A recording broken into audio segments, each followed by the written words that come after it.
Hi there, YouTube audience. I'm Angela Bixby, Energy Intuit, and I am here today with Dr. Suzanne Manser.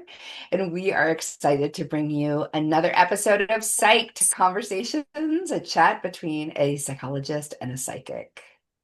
I'll just go ahead and jump right in and let you guys know what we plan to talk about today. We're going to talk about two topics.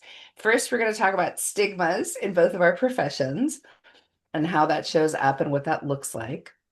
Secondly, we're going to talk about the topic of helping our clients and patients move through or hold discomfort, like just sitting in uncomfortable spaces. It's such a commonality for both of us with the people that we help. So we felt that both of these topics would be interesting ones to bring to conversation with you all today. In that second conversation about holding discomfort or holding ourselves in uncomfortable spaces, I anticipate that the topic of bypass will come up as a bit of a subtopic in that. So we're going to jump right in.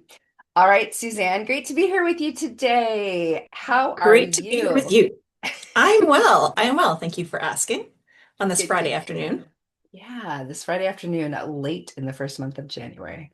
Boy, I think we're all ready to move on to the next month here of But 2026. man, it's been a rough one. Glad to be here with you. Suzanne, I am just dying to hear what the stigmas are for your profession. What do you encounter with the world about your profession or patients when they come to you? Well, the I think the first way that stigma shows up because I'm a psychologist and a therapist is people not showing up. Mm, So many people have this idea that uh, mental health isn't really a thing, that mm, health is physical health. It's what you can see, it's what you can maybe physically feel, but mental health doesn't really exist. And so if you tell somebody that you're struggling with your mental health, or maybe you've been feeling sad for a long time, or you're really anxious for a long time, um, a lot of people, and I'm sure everybody's familiar with this, but a lot of people have that sort of like suck it up kind of attitude, just deal with it. And so there's this stigma about getting help with something that people think you shouldn't even need help with in the first place, if that makes sense. Um, completely. and even just the idea of emotions. So many people were brought up believing that, you know, being emotional is not a good thing. It means you're weak or something like that. That you shouldn't have hard emotions, or if you have hard emotions, you should be able to get rid of them immediately or something. You shouldn't let emotions impact you. There's so much rhetoric out there about emotions and mental health that keep people away from therapy, that make people think that therapy is a crock, or that there isn't anything to address anyway. So just getting people in the door is kind of huge in terms of stigma. And then once people are in, it's really interesting. And I think this is where, and I hadn't really thought about this until this moment, but where stigma intersects with vulnerability. If you put yourself in a position and you've got some bias or stigma in your head about the position you're in, now you're feeling extra vulnerable, and people always feel vulnerable in therapy, of course. So it just brings that right up to the surface a lot of times for people, and that tends to make them a little bit more defensive than they might otherwise be. Um, Even though they sought out my services, suddenly they're questioning my skills or my expertise or whatever. Um, or they're just in a place where they can't make themselves say much of Mhm. import, and they just get real quiet because it just feels like they're doing something wrong. So a lot of the time, stigma is, or the way I work with stigma, once somebody actually shows up in my office, is just to get curious about where they got these ideas and get curious about what it would be like to explore some other ways of thinking about people or thinking about emotions. And that piece can take kind of a long time in and of itself before we even get to, the reason that the person showed up in the first place. So stigma shows up a lot in my office.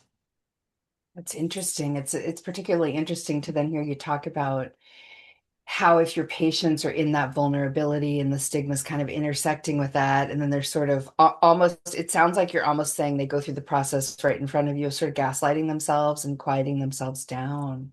It's fascinating. And I feel bad for the humans that do that. And I understand that these things happen, when people are in these different healing type paradigms that we're talking about. But gosh, yeah, I hadn't thought about that. Well, and people, I'm so curious to hear about your end of it too, because obviously people have such strong, rigidly held beliefs about what's right and wrong, what's true and not true, what they Mhm. should be able to do, what they don't need to do, all of that stuff. And oftentimes my role is to help them break down those beliefs and kind of sort them out and look at, do you want to believe in this? Is this helpful for you to believe in? And then if not, what else, might you want to consider attaching to? So it's a real breakdown of very fundamental ways of thinking. Mm-hmm. Yeah, I imagine so.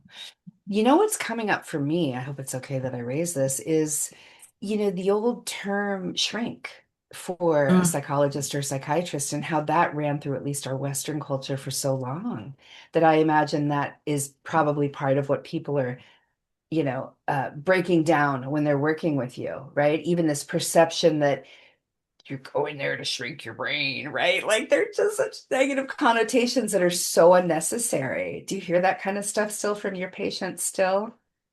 I don't tend to hear the word shrink very much, but I do, there is this concept that I think comes from that. I maybe power dialectic actually, but this Mhm. concept of you're going to try to change me in ways that maybe I Mm, don't want to be changed. Um, and that obviously is couldn't be farther from my intent ever. But it is, I totally appreciate it. It's really scary to go into the office of another person when maybe you don't really understand what they're doing. You've not had the experience of it before. Maybe you don't fully believe it.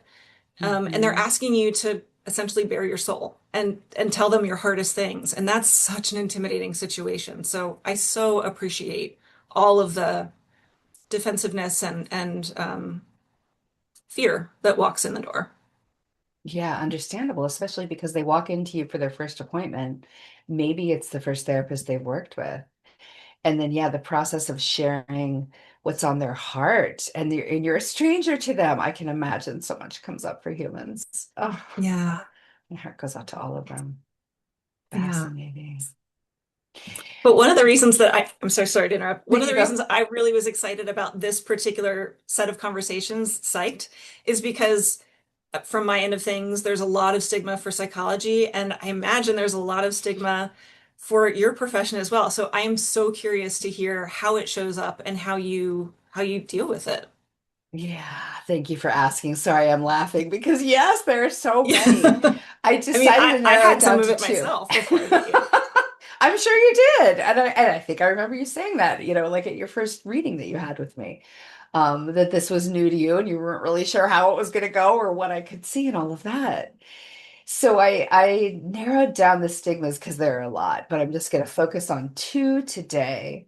Um, and the first one would be similar. Well, the first one would be that it's weird or that it's dangerous, I would say. There are a lot of people that have a belief that comes out of the religious cultural overlays that happen in our society that if you work with a psychic or a medium, you're going to connect to the devil, essentially, right?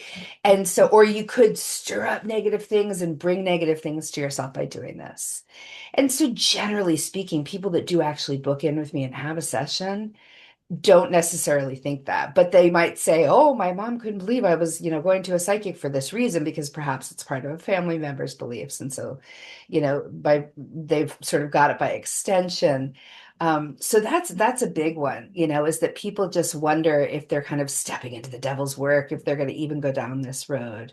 And we have religion, organized religion, and the patriarchy to thank for that because, historically we've burned witches and seers and oracles that are connected because the patriarchy is afraid of feminine power. So um, we understand why, but it doesn't mean that it isn't hard for people to kind of overcome that. And so I'm really proud in that I will sort of toot my horn for a second here.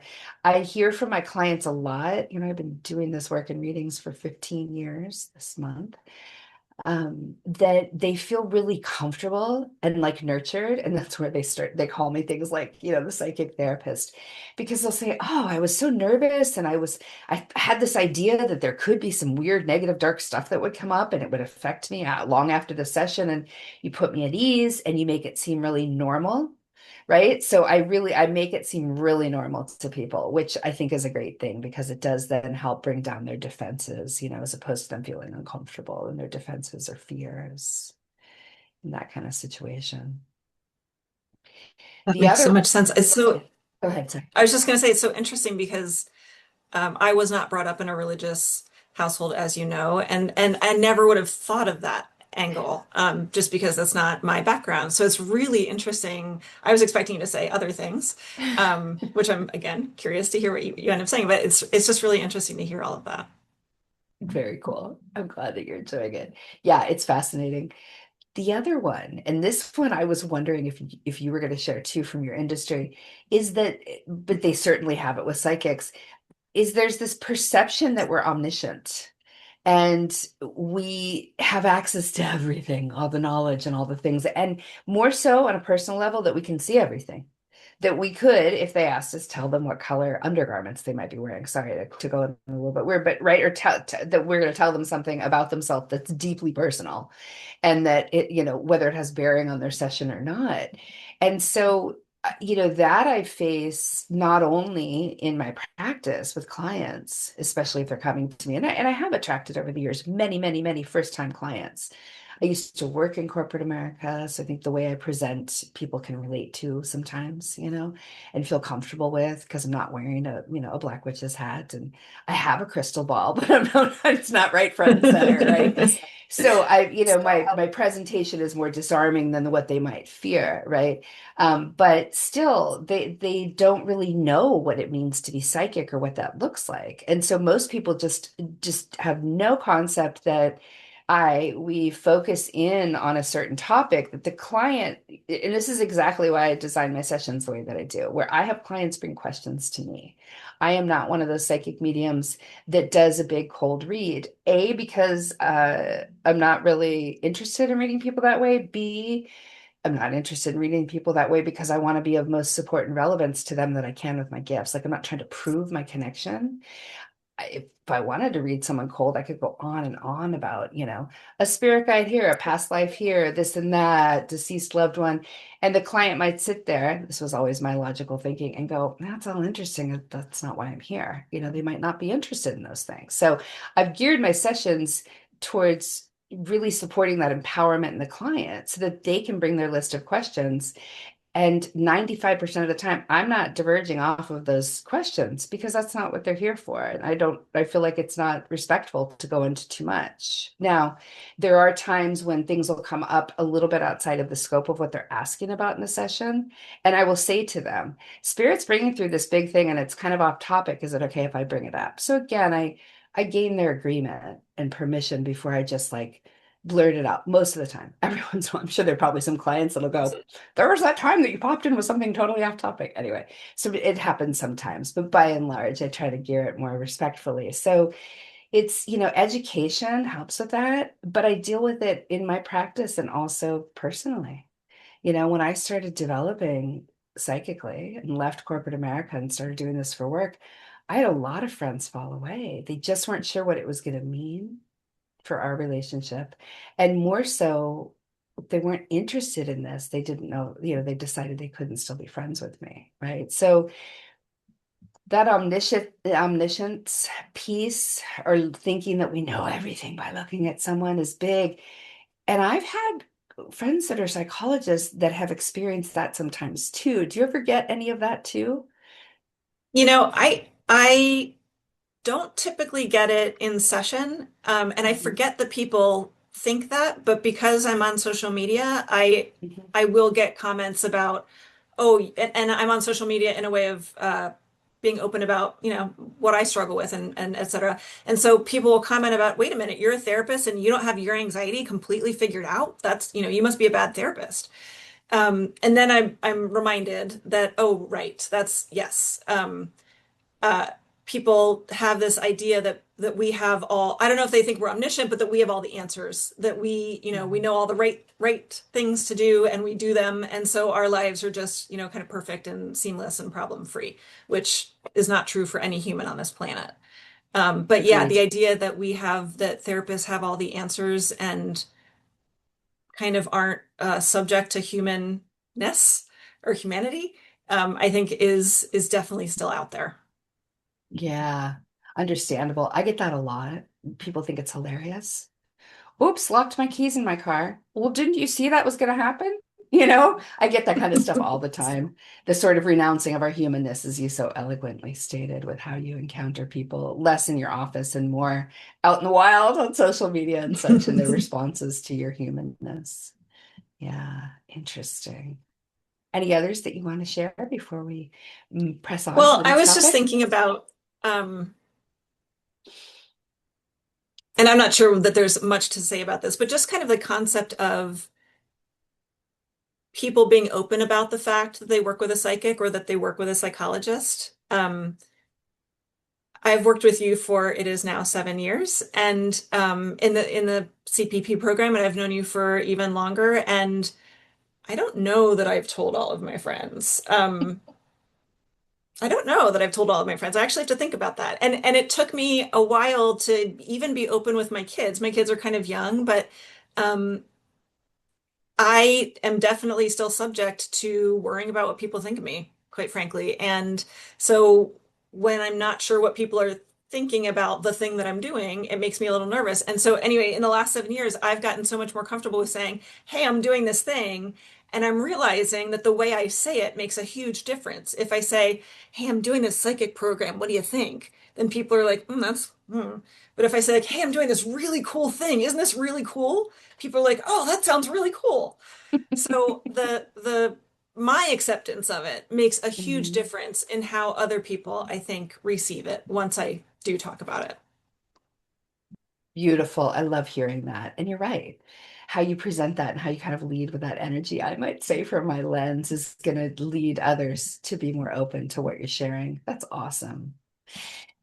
Yeah, I used to be more enthusiastic when people asked me what I did, telling them I'm a psychic. And with my maturity and evolution, I've just gotten a little bit quieter about it. It was mostly just not wanting to kind of upset them or make them uncomfortable. So I often defer to consultants a lot because I am a consultant as well with this work. So it's not, I'm not saying anything untrue. It's very true. Um, just until, I can kind of gauge their readiness to have those conversations. So yeah, I get it. I totally get it. I'm so glad you've been in this program for a while. I'm going to just take a minute and jump in here, not to do an infomercial, but just to clarify a little bit. So I'm a professional psychic medium. I do readings, I do one-on-one sessions, and that's sort of a lot of what I'm drawing from when Suzanne and I are having these conversations. Suzanne has also been a part of the Conscious Psychic program. It's a program that was born in 2012, that created in 2012, and it's an ongoing program that now has it's women only developing psychically and raising their consciousness through the program, really just through the regular meeting and repetition of development circles and practicing their skills and growing them and learning about them. So when she talks about working with me, I just wanted to clarify that for our audience, that you're in this the conscious psychic program, which is a little bit different than when I'm sourcing information and experiences from my one-to-one sessions for readings. Yeah. All right. So, this topic, as we've been planning what we're going to talk about, and the times we've had conversations, keeps coming up about this concept of sitting with discomfort. And I might say, just to kind of tee it up for you first, that, you know, I'll say generally, discomfort and being uncomfortable is unfortunately such a necessary part of human growth, right? And I think we all know that if things feel too easy or too simple or without a lot of hard stuff, we might not go that extra mile and change, right? Just generally speaking. And I think we see this in lots of areas. I mean, things like sports training. If you're an athlete, you've got to kind of keep doing the thing, even if it feels hard. So I think it's a concept that's a human concept. We can go so many places with this. Um, And so, yeah, I'm curious how it is that you help your clients specifically when they're talking about tough, deep emotional stuff, how you help them and support them as they move through the periods, the eras of discomfort in their healing. That's such a good question and a complicated answer, as I know you know. People tend to come to me in discomfort. They come to me because they're in discomfort and they no longer want to be in discomfort. And some people come to me with the idea that I will take away their discomfort. And when I was a younger therapist, I that's kind of what I tried to do. I am by nature a problem solver and have not did not grow up sitting with discomfort organically or naturally. So my kind of default go-to is, oh, you've got a problem, you've got let me solve it. Let me, we'll do this thing and then you're going to feel better. And I think, unfortunately, for my early patients, that is how I addressed a lot of things. Thankfully, I have learned that actually isn't super helpful. You can teach a man to fish or person to fish, or you can give them a fish. I'm now into teaching them to fish rather. So when people come in with discomfort now, sometimes they are disappointed to hear that I'm not actually going to take it away.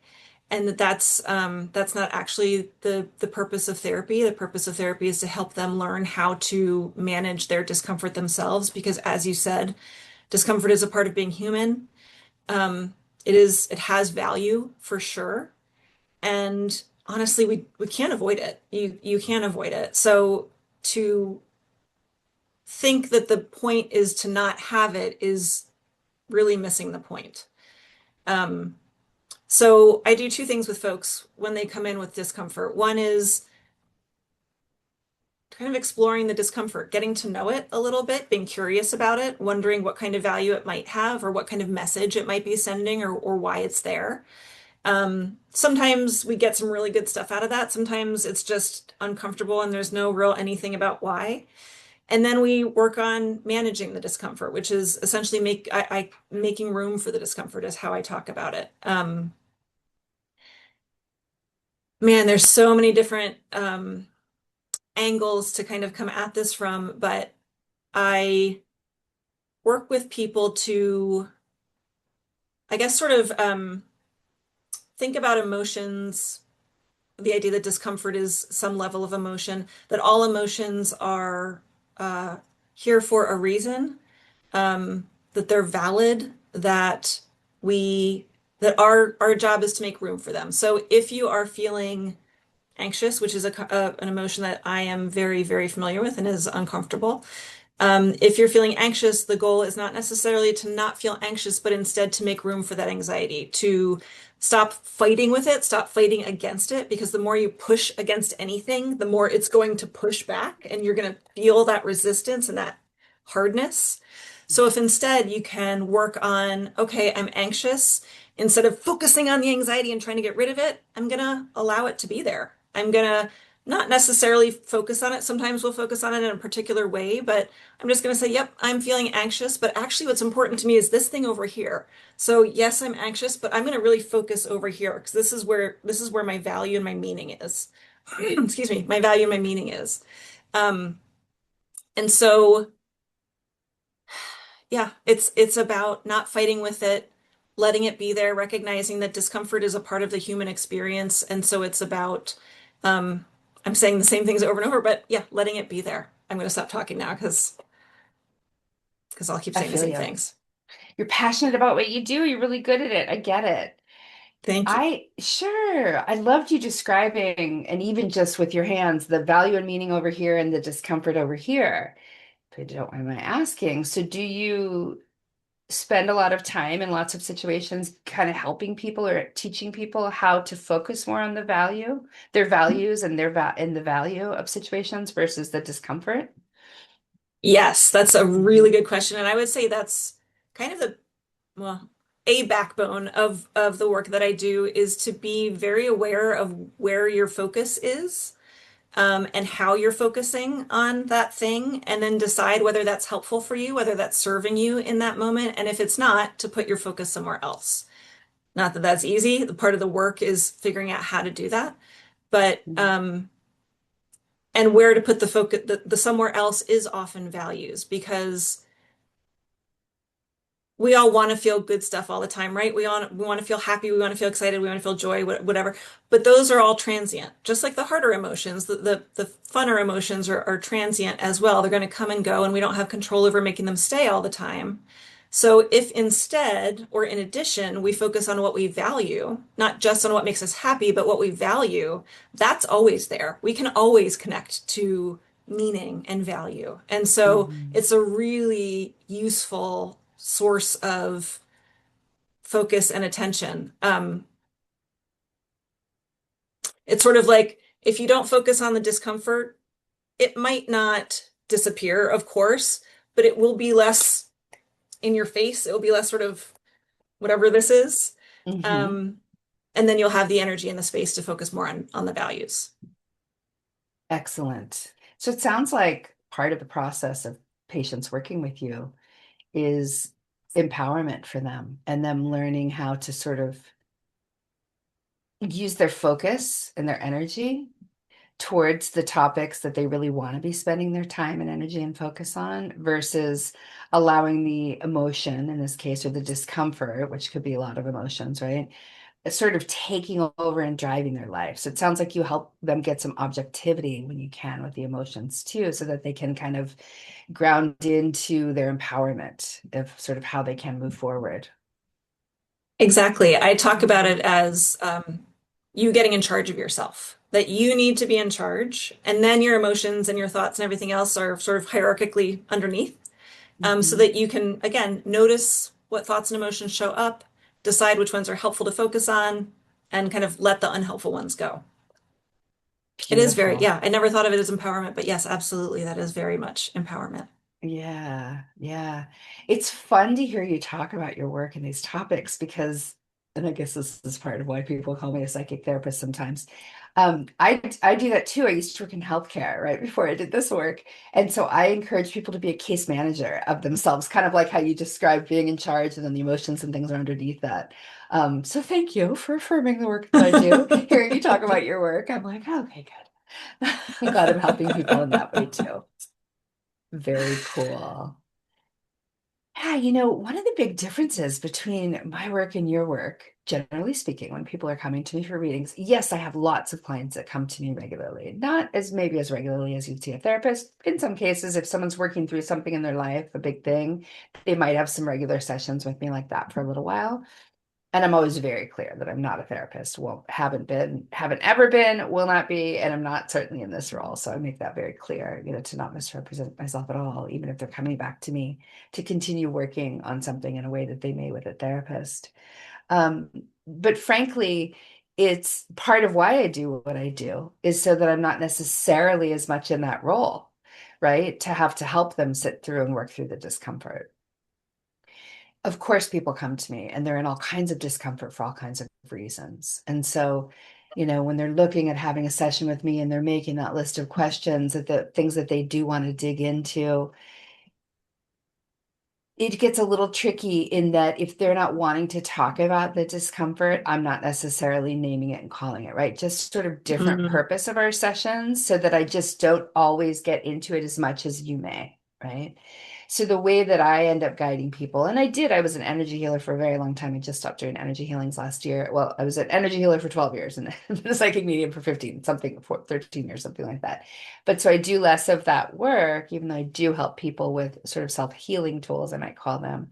Um, but I tend to, when people do ask me, is my point, when they're uncomfortable and sort of what they can do to help create change or shift some things that they're experiencing, my tried and true that I go to in terms of tools to teach them and remind them that they have access to, the number one would be grounding. And the way that I define grounding is really yes, there's the science of we all are electrical and magnetic beings, just like the earth. We all have electromagnetic fields around us.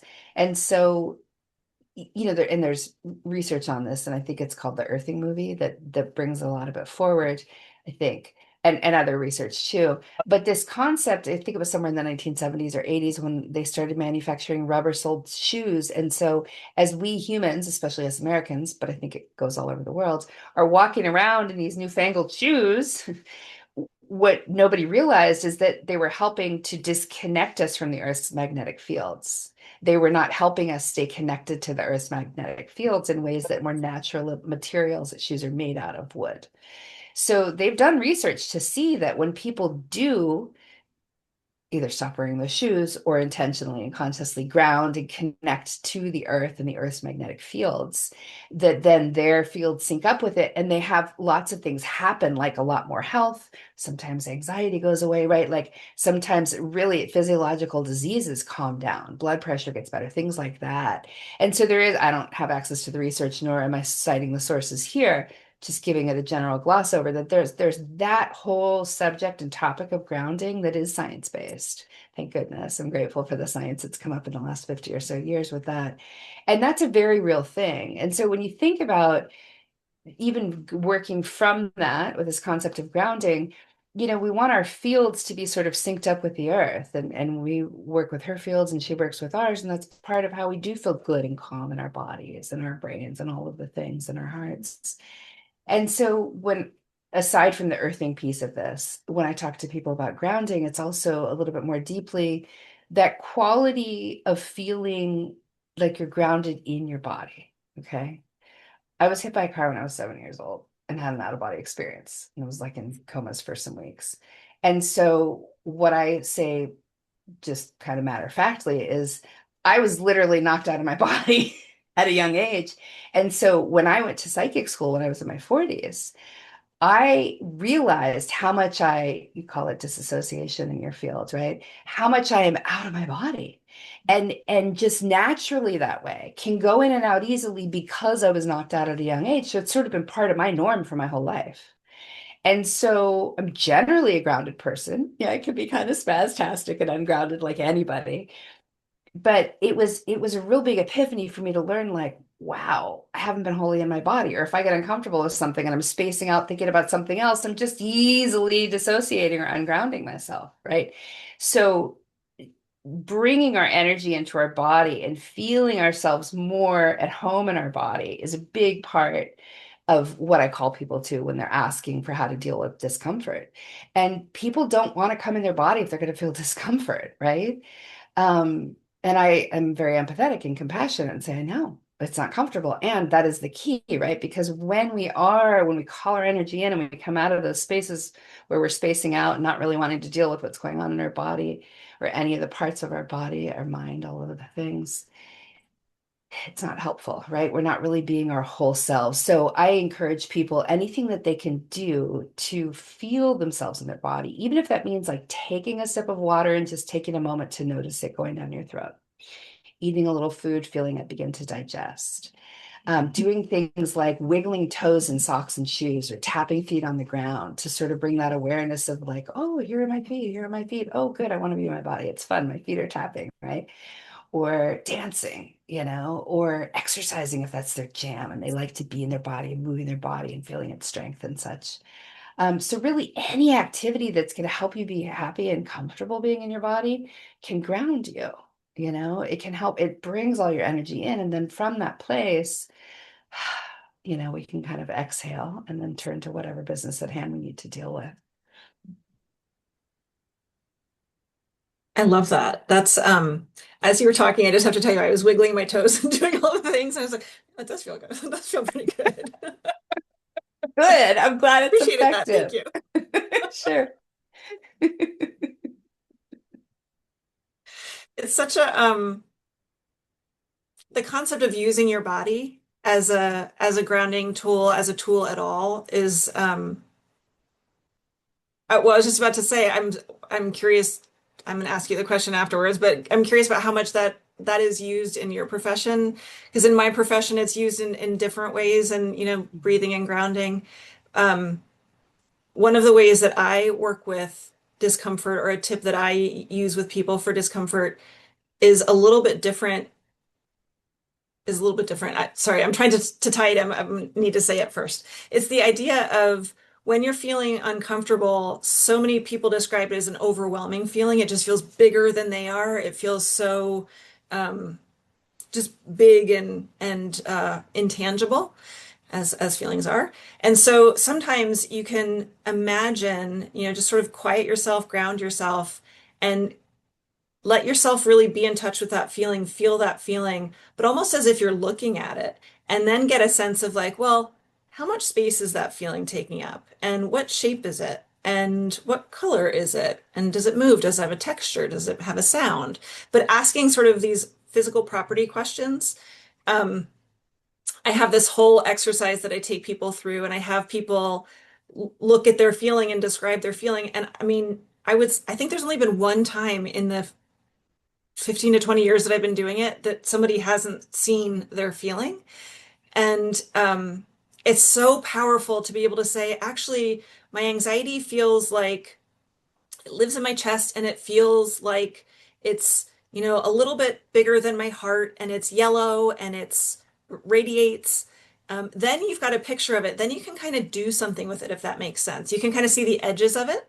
And so it helps you to realize that it's smaller than your body. And so it can't be bigger than your body. Even if it feels overwhelming, it's actually sizable.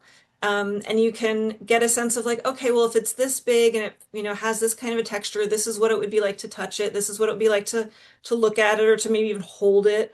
And that gives you a sense of mastery might be a strong word, but it gives you a sense of a way to relate to your feeling that's not that gives you a little bit of agency, a little bit of control. And that just having a little bit of the ability to sit with your feeling and not have it feel so big and so scary is really, really, really helpful, even if that's all that you're doing.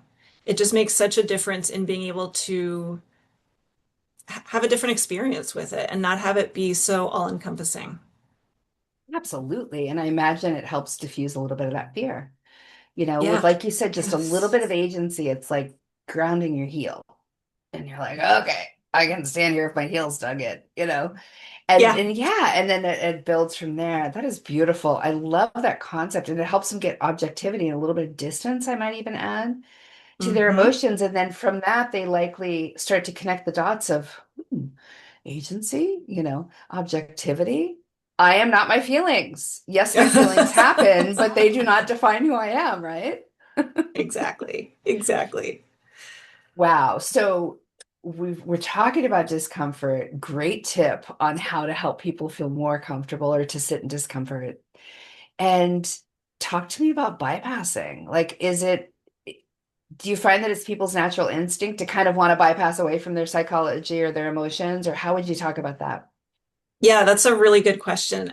I think it is for so many people an instinct. And it was my instinct for sure until I did my own therapy and took classes and all that sort of thing. Because as you said before, nobody wants to sit with discomfort. It's uncomfortable, Mhm. it's painful. And so I mean, I'm sure you've seen it too. I've seen people find 15 million different ways to not feel something. And the ways are so much more complicated and so much harder and bring so much more stress into their lives, but they don't have to feel that one thing. But as a result, I don't want to feel anxious. I'm going to drink a lot, for example, or use drugs, or I'm going to avoid people or whatever it might be. It might make you feel a little bit more comfortable in the moment, but you're not actually managing the issue or the problem or the feeling. So that's for me, that's the way I think bypass shows up most often in my office is people thinking that there's a way to solve the problem that doesn't have to do with actually facing and accepting the feeling. Because then it's still there, it's still motivating their actions and their everything else, but they're just not kind of looking at it. Mhm. Understandable. Yeah, thank you. I'm listening to you and also analyzing myself and my process in lifetime and wondering if I actually help people spiritually bypass sometimes in my field, just listening to all that you help your patients with and your clients with. Yeah, super cool. So there's a big term in my field called spiritual bypass, right? And it's sort of this the concept that the love and lighters, the people that are wishing everyone love and light, are just trying to do that in lieu of really being real with situations, right? And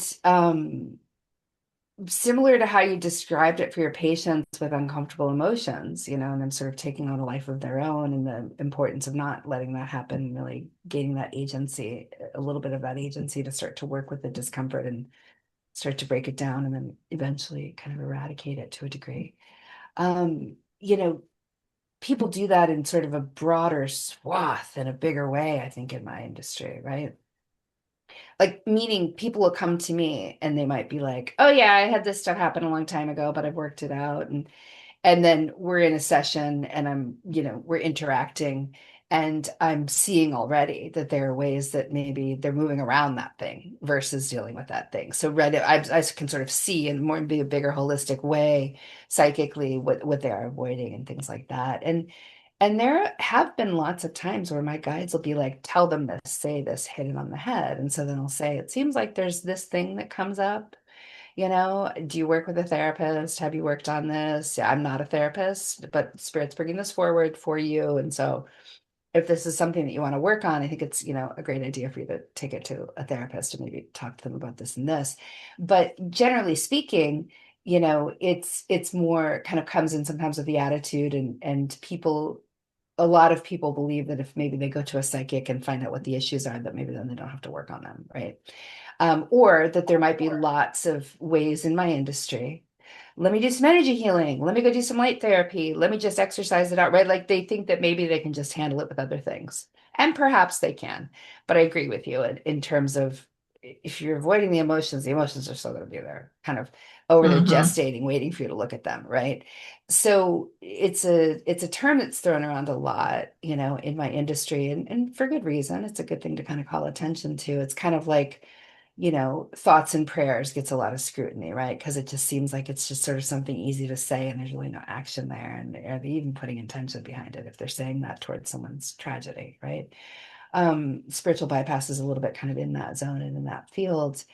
And it's tricky. I mean, part of why I talk about grounding into our physical body so much is because when I'm teaching psychic development, I get people to think about our Eastern energy centers, our chakras, um, and how we have seven main in our body. And if you think about our bodies as like a pyramid, and the ones towards the bottom are broader, like the base of a pyramid, you've got to have that strong, broad foundation to be able to divine up here from the energy centers that happen up here and right above our head.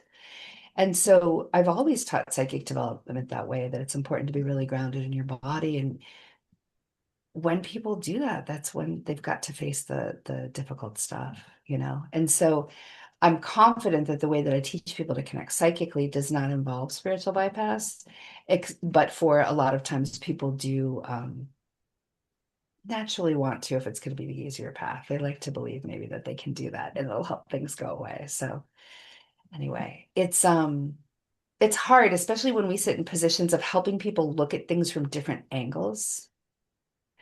You know, I think sometimes people think maybe we're bypassing a little bit, but it is really us trying to help open them up to different perspectives. And I would say they're multidimensionality. You might say different perspectives. Is that how you language it? Hmm. Yeah, yeah, different Yeah. mindsets.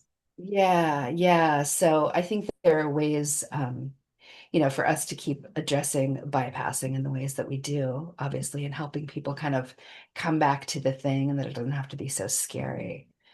Um, yeah, but it just felt like it had a place in our conversation today. Go ahead. Feel Yeah, free well, to I was say just more going to now. say, for me, in my work, what I often see is uh, even while we're doing the work, somebody will emotionally bypass, and I'll point it out, and they'll tell me that I'm wrong or however they deny it. And then over the next weeks, it will play itself out. And Mhm. then we'll come back to it and I'll say, hey, I think, perhaps this is why it has played out this way. And so it's kind of it's an opportunity for people to see their emotional bypass kind of in real time and recognize why it doesn't work. why avoidance generally doesn't work if you're looking for a long-term relationship with yourself and your Mhm. emotions. So I don't know if you get to if you get that opportunity of, and I know you said you do work with people on a regular basis sometimes, but I just realized that I'm feeling appreciative that I do get that opportunity to help people see when it happens and then have the ability to make a different choice next time. Yeah, that's really cool that you get to witness that. Such an honor. Yeah. I do get to see that. I get to see that with clients that I work regularly with. I've seen it happen in one session and in an hour. I've seen Wow. people kind of go all around that and go, whoo, and come back to like, oh, I guess this really does have something to do with this, connect dots differently. And more so, I get to do it in the coaching program, this conscious psychic program where I work with people long term and then get to really, be sort of ringside with them on their spiritual journey as they're working through things like we're talking about and understanding those things about themselves. Yeah, it's such an honor. It's such an honor to be able to work with humans that are working really hard on themselves in the ways that they do in my work in my programs because the way the world's set up, people don't have to choose to do this work if they don't want to. You and I know the value of Absolutely. it. You and I are passionate about it because of the work that we do and working with humans and getting to witness humans grow and evolve and feel stronger within themselves and more agency. And I don't know, I just see it as a real honor anyway, which is how I think this project was birthed for both of us too, because we're like, oh, we love the work we do. Let's compare notes and teach other people about the differences between the two. Yep. Nice. All right. Anything else coming up before we close?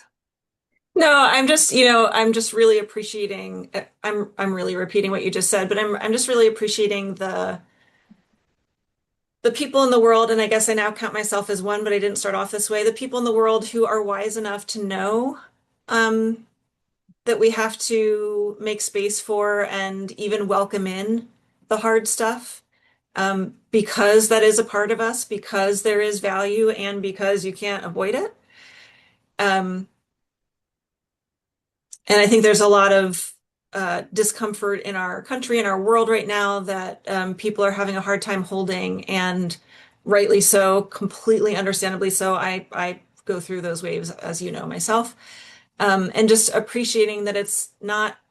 I'm thinking about the tip that I gave of, make picture the emotion, whatever, and obviously there's value in that, but thinking about the big discomfort and pain that so many in the world are in right now. um, I just really want to come back to your grounding uh, suggestion and remind people that being in your body and trying to be present with yourself and with the emotion, but keeping yourself kind of primary is the way. It's such a helpful strategy to be able to hour after hour, day after day, when the world is as painful as it is right now, just continue to move through and not let it drag you down. So I guess I just wanted to put another plug in for that. Absolutely. Thank you so much for saying that. I so appreciate it. And I think we can't say it enough. I agree with you. The other thing that's coming up for me is the concept of our breath as a method to keep us in our body. A reminder that if you are someone that easily kind of dissociates or, gets ungrounded and is in different spaces, really just connecting to your breath and observing your breath and being really intentional and conscious for just a couple of moments, I find that can really bring me right back into my body. And if you're focusing on breathing, then, there's not a lot of room to be focusing on the emotional pain or the mental pain or the overwhelm of the world on fire, et cetera, et cetera. So yeah, it's both grounding and connecting to our breath. We're really connecting to our primal life force energy, I would say, our souls and our body. I mean, we're alive because we breathe. And so breathing is like absolutely, it might feel like a matter of resistance, especially if I sit here in a woman's body, even though I'm a privileged white woman. I understand that. I own that. I accept that. But, sometimes it can just feel like an act of resistance to just sit and breathe. And so, yeah, I would remind our audience that being in your body, grounding and connecting to breath are helpful pathways forward. And we can do this. I know we can. I know we can. We are. We're doing it together. Yes, we are. Thank you. Thank you. Beautiful. Well, thank you so much, audience. Suzanne and I are thrilled to be here with you as we say goodbye for this second episode of Psyched. We hope you all enjoy this. And remember, feel free to add comments, suggestions, message either of us if there are topics that you would like to hear us talk about. We would love to hear about that. Thanks for being here today with me, Suzanne. Have a good My pleasure. weekend. Thank you for having me.